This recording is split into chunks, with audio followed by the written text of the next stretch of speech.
Nature plays a leading role in many of the poems of the alliterative revival of the 14th century. Often, natural scenes set the scene for darker action later on or for magical events.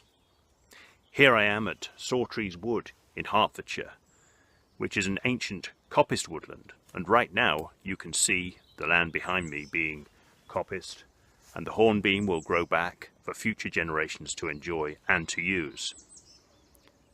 Coppicing really puts you in touch with the ancient landscape. People have been here for centuries doing this. They'll come again doing this. And they'll have the same view over the valley that I have now.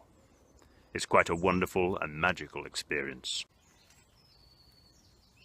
In thinking of nature, what better place, therefore, to discuss the alliterative Morte Arthure and the poet's use of the bucolic in prefacing the poem's more magical, mysterious, and even monstrous scenes.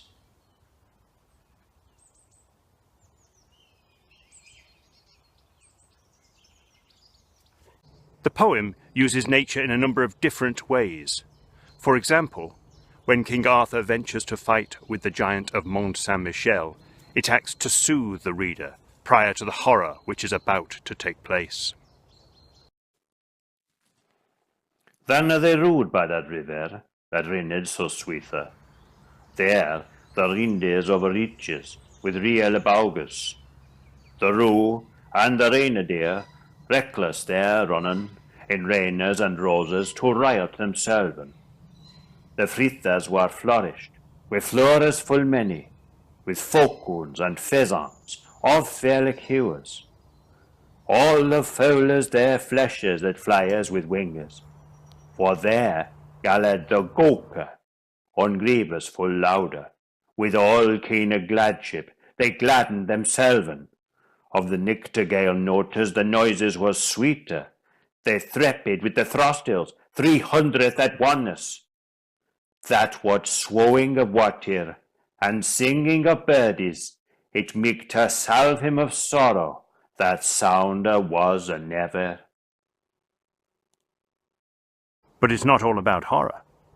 When Gawain meets Sir Priamus by the river, nature takes on a bucolic element, almost mysterious, as we see here. Now firkers to the further, these fresher men of arms, to the fell so few, these freshlick burners.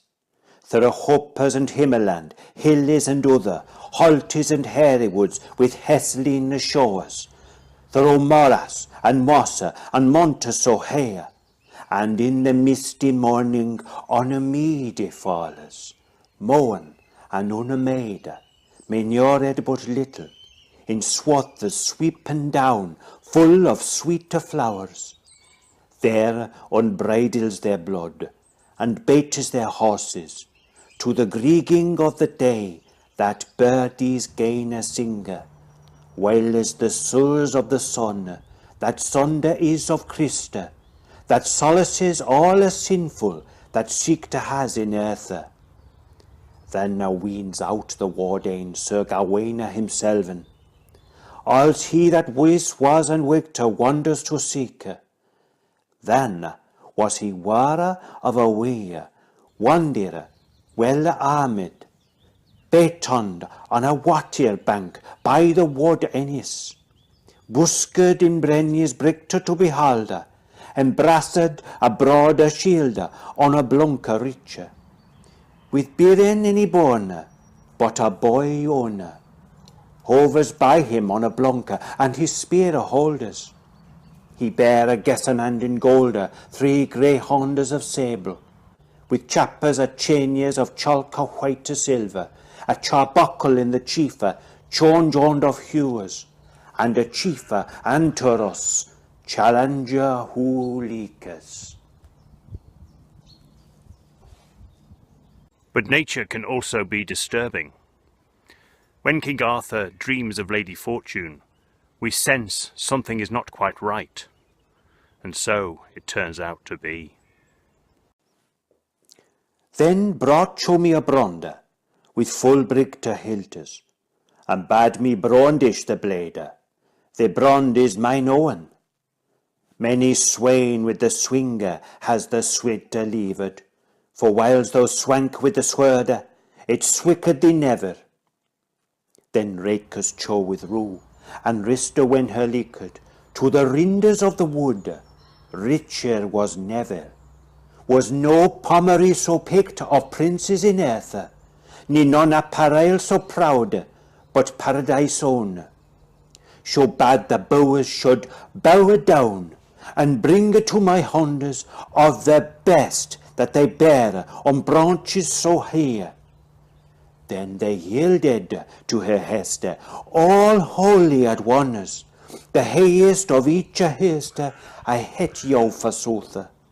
So bad me further nog to the fruit, but fond wills me licked, fond of the finest thou freelick bairne, and reach to the reapest, and riot thyselven.